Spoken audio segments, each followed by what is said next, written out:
Lovely. So, how does season 3 continue the Mandalorian's quest to learn more about himself and explore his relationship with the child? In season 3, I think that there's a level of acceptance for both characters, Djarin and Grogu, in terms of their dependence on one another and how they're basically unwilling to be apart. It's just not worth it.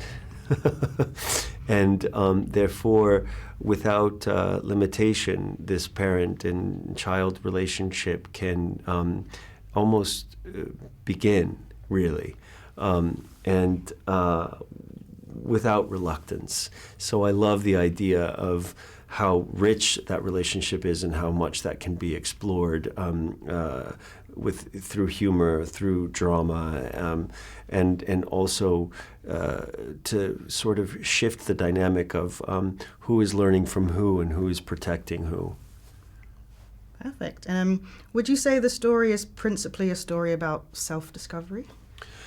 For many characters, I would say, it's about self-discovery, and that there are all of these adventures and these missions that pose challenges where by instinct or by conscious decision a character is forced to determine what they're capable of or to learn what they're capable of.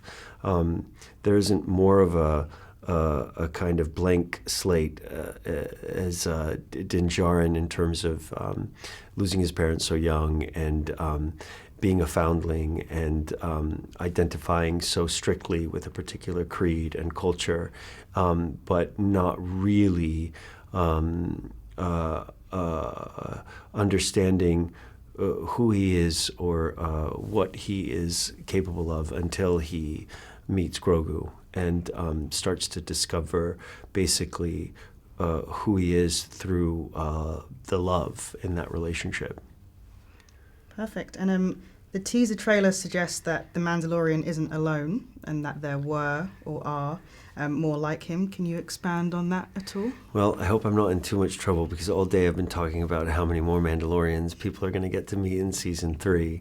But I'm sure there were plenty of them flying around in the trailer. So that is one of the more exciting aspects. We've met Bo-Katan, played by Katie Sackhoff, who get to turn her animated character into live action, which is pretty wonderful for everybody, and I'm particularly excited about what Bo-Katan gets to do in season 3.